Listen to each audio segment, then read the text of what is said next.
राधे राधे दोस्तों। एक था बनिया और एक था पठान। दोनों का साथ ऐसा जैसे घी शक्कर।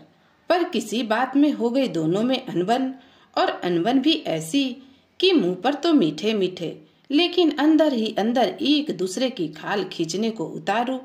बनिए को अभिमान अपनी कुटिल बुद्धि का, तो पठान को नाज अपने बाजुओं के दमखम का। बढ़ते बढ़ते जब बात बढ़ गई तो दुआ सलाम राम श्यामा से भी गए। सरे राह गिरेवान पकड़ने की नौबत आ गई।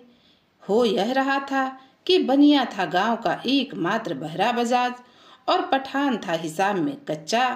रिवाज यह था कि साल भर सामान लेते जाओ और फसल होने पर दाम चुका दो। बनिए पठान की दोस्ती से जलकर किसी ने पठान में फूंक भर दी कि बनिया हिसाब में डंडी मार रहा और तुझसे ऐसे कागजों पर टीप मरवा रहा कि जिससे एक दिन तेरी सारी जमीन बनिए की हो जाएगी। जब अदावत चल पड़ी तो छोटी छोटी बातों ने भी आग में घी का काम किया। औरतों की कहा सुनी, बच्चों के झगड़े झंझट और तमाशबीनों की लगाई बुझाई करनी कुछ ऐसी हुई कि एक दिन सरे राह पठान ने बनिए का गिरेबान पकड़ लिया और उसकी चटनी बनाने पर आमदा हो गया। देखते देखते सारा गांव इकट्ठा हो गया। सयानों ने बीच बचाव किया और सलाह दी कि शांति रखी जाए और जो भी मामला है वह पंचायत को सुलझाने दिया जाए। रही चटनी तो पठान जैसे कहे मैं उसके घर खुद पहुंचा दूंगा। वैसे भी बनिए की चटनी में क्या स्वाद। 7-7 दिन तो नहाता नहीं है।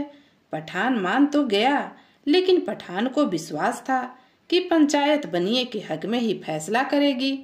अब ऐसा क्या किया जाए कि ना बनिए को और ना पंचायत को मौका मिले भाजी मारन का।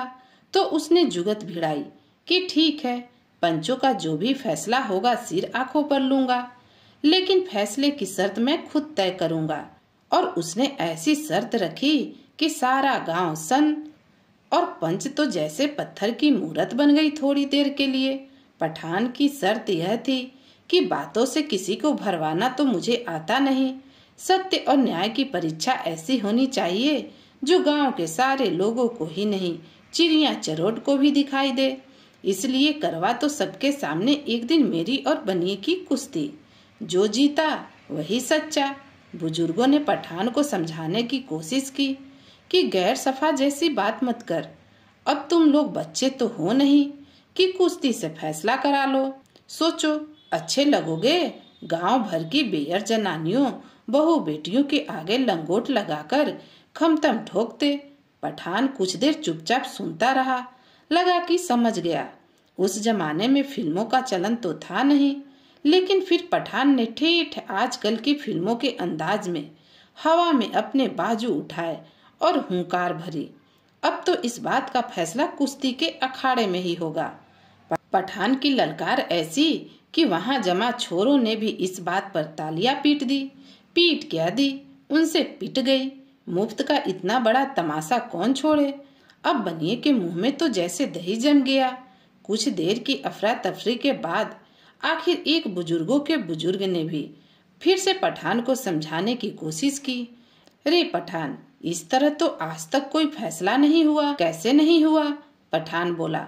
राजा फलान सिंह के जमाने में नहीं हुआ था, जब वजीर खजाना पर रानी के साथ वेदफैली का इल्जाम लगा था सेनापति ने। और बताऊं बोलो, राजा ढीका सिंह के जमाने में नहीं हुआ था, जब लोटन खवास और पीरू के बीच में खेत में डंगर हाँकने का मसला आया था। वह जमाना अब नहीं रहा रे पठान। पर तुम हो तो भीष्म पितामह, क्या तुम भी नहीं रहे? अब इस बात का कोई क्या जवाब देता। तभी अचानक सबको चौंकाते हुए बनिया दोनों हाथ हवा में उठाकर आत्मसमर्पण की मुद्रा में बोला, मुझे मंजूर है, मुझे पठान भाई की शर्त मंजूर है। सारा गांव फिर सन, पंच जैसे पत्थर की मूरत। यह क्या कह रहा है बनिया? बावला तो नहीं हो गया? कहाँ वह 6 फुट का गबरू सा जवान पठान, और कहाँ यह पिलपिले आटे का थल-थल थोल लगता है। अपनी चटनी बनवा कर ही छोड़ेगा, फिर उसका स्वाद चाहे जैसा भी हो। बनिया हाथ जोड़े जोड़े पठान के सामने आया और बोला, पठान भाई, मुझे तुम्हारी शर्त मंजूर है। पंचों से कहो कि कुश्ती की तारीख मुकर्रर कर दे। अब बात ऐसी हो गई कि ताली पीटने वालों से ताली भी नहीं पीट रही थी। 2-4 लोगों ने बनिए को समझाया कि यह क्या कर रहा है पागल, पागल तो नहीं हो गया तुम, जरा अपने बाल बच्चों की तरफ देख, श्राद्ध तो तेरा चलो हम चंदा करके भी कर देंगे, पर उम्र भर उन्हें बैठकर खिलाएगा कौन। लेकिन बनिया क्यों मानता। अब बात यह थी कि गांव के लोग पठान की दादागिरी से भी उतने ही दुखी थे जितने बनिए की कायपन से। तो उन्होंने सोचा मरने दो साले को, और उन्होंने तिथि बार विचार कर 1.5 महीने बाद की 1 तारीख पक्की कर दी। बनिया तो मामूल अपने काम में लगा रहा, पर पठान ने सारे काम दाम छोड़कर मालिश कराना और डंड पेलना शुरू कर दिया। अब डंड पेले तो खुराक भी लगेगी। तो काजू किशमिश बादाम पिस्ता आ रहा था बनिए की ही दुकान से, और तो आता कहाँ से।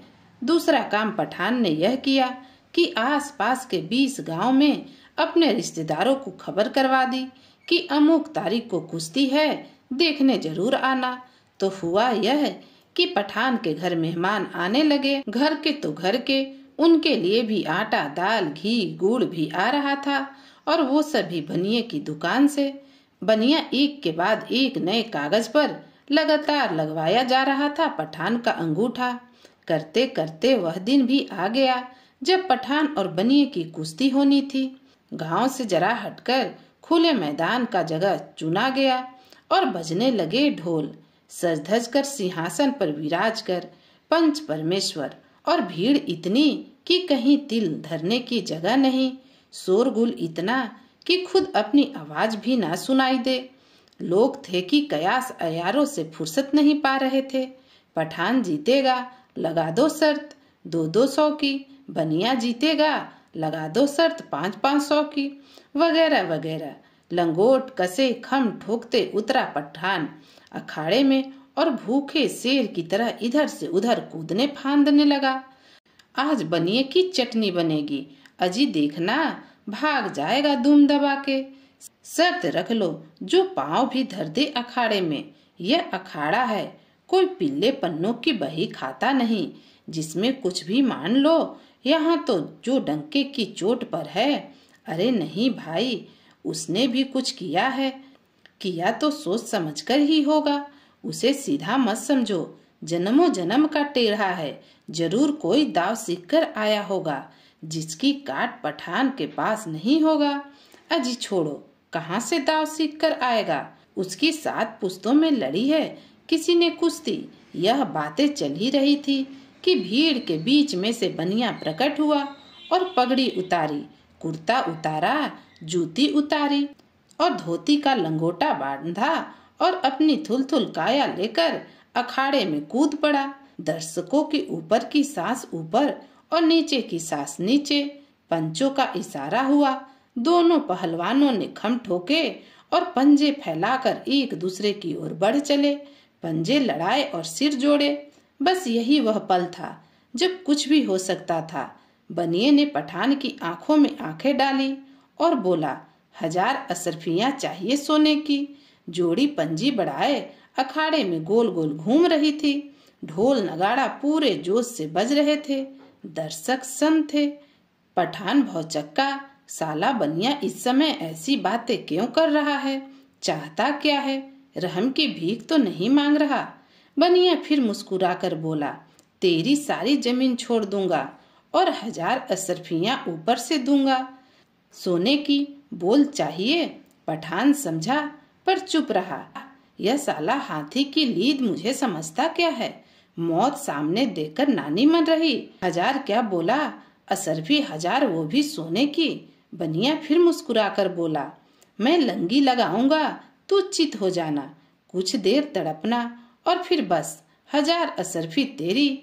सोने की मुकर गया तो? पठान ने पूछा। जान प्यारी है कि नहीं मुझे? मुकर जाऊंगा तो तू छोड़ेगा? बस उसी पल चमत्कार जैसा हो गया। बनिए ने लंगी लगाई और पठान हवा में उछलकर अखाड़े की मिट्टी में चित पड़ गया। कुछ देर तड़पा और ढेर हो गया। बनिया उछलने लगा और उससे ज्यादा उसकी तोंद उछलने लगी।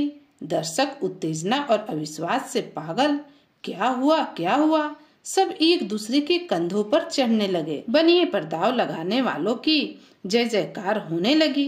करीब महीने भर बाद पठान पहुंचा बनिए की गद्दी पर और एकांत देखकर बोला, हाँ जी मेरी असरफियां। बनिए ने कहा, बहाना मारा कि आज तो बहुत काम पड़ा है, तू ऐसा कर 15 दिन बाद आ जाना। 15 दिन बाद बोला कि देख यहाँ तो ठीक नहीं रहेगा, मैं ऐसा करता हूँ कि महीने भर बाद तेरे घर ही पहुँचा दूंगा। 1 महीना बीत गया। उसके बाद बोला, तू कल दोपहर मेरी गद्दी पर ही आ जा। गद्दी पर आया तो दरवाजा अंदर से बंद कर लिया और बोला, बता तू कुश्ती लड़ना जानता है? यह भी कोई पूछने की बात है? पठान तुनक कर बोला, मुझे तो नहीं लगता तू कुश्ती लड़ना जानता है। अरे कैसे नहीं जानता? जानता है तो बता तुझे कौन कौन से दाव आते हैं? पठान को जितने दाव आते थे सब उसने गिना दिए। लंगी घिसा, गर्दनिया, कलाई तोड़, धोबी पछाड़ और भी न जाने कितने ही नाम। बनिया आंखें मूंदे सुनता रहा, फिर बोला, और क्या? और नहीं आता? यह तो मुझे भी आते हैं। बनिए ने कहा, पठान क्या बोलता, और तो उसे दाव आता नहीं था। दिमाग पर जोर डाला पर कुछ सूझा ही नहीं। तब बनिया बोला, मुझे एक और दाव आता है। पठान ने पूछा, कौन सा? बनिए ने कहा, कान दाव। तुझे आता है? पठान ने कहा, यह कान दाव क्या होता है? बनिया बोला, वही जो मैंने तुझ पर लगाया। अब देख मैं तो दाव लगाकर कुश्ती जीती, और फिर कैसा लेना और कैसा देना तू ही बता। पठान समझ गया कि इस बनिए ने फिर से मुझे हरा दिया। उसे गुस्सा आने लगा। इस साले बनिए ने मुझे फिर से मात दी। उसे गुस्सा आने लगा और बनिए से ज्यादा खुद पर गुस्सा आने लगा। मैंने खुद से ज्यादा इस पर विश्वास किया ही क्यों? मैं लालच में फंसा ही क्यों? अब किस मुंह से कहूँ और किससे कहूँ कि मैं इसकी बातों में आकर जानबूझकर कुश्ती हारा था। चुपचाप उठा पठान और सिर लटका कर जाने लगा। बनिए ने पीछे से आवाज दी और तिजोरी से एक थैली निकालकर पकड़ाई और बोला, तेरा बनता तो नहीं, पर मुझे भी ऊपर जाकर किसी को मुंह दिखाना है। पूरी 1000 असरफियां हैं सोने की, गिन लेना, पर तेरी जमीन नहीं दूंगा। वह सारी अब मेरी हो चुकी है।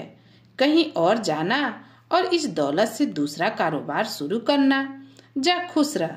पठान जो पूरी तरह नाउम्मीद हो चुका था, 1000 असरफियां पाकर इतना खुश हुआ कि उसने बनिया भाई को गले से लगा लिया और आंखों में आनंद के आंसू आ गए। बनिया भी अपार खुश हुआ कि 1000 असरफियां में पठान की सारी उपजाऊ जमीन मिल गई और पोल भी खुलते खुलते रह गई। घर आकर पठान को पूरी बात समझ में आई कि उसने जमीन पर से तो कब्जा छोड़ा नहीं। करने दो उसको पंचायत, इस बार फिर कुश्ती करवाऊंगा। आखिर यह तय हुआ कि जमीन बनिए की ही रहेगी, पर खेती पठान करेगा। आधा हिस्सा बनिए को मिलेगा और आधा हिस्सा पठान का। तो दोस्तों कहानी यहीं समाप्त होती है। आपको कहानी कैसी लगी? अगर पसंद आई तो लाइक और शेयर कीजिएगा और कमेंट करके हमें जरूर बताइएगा कि आपको यह कहानी कैसी लगी।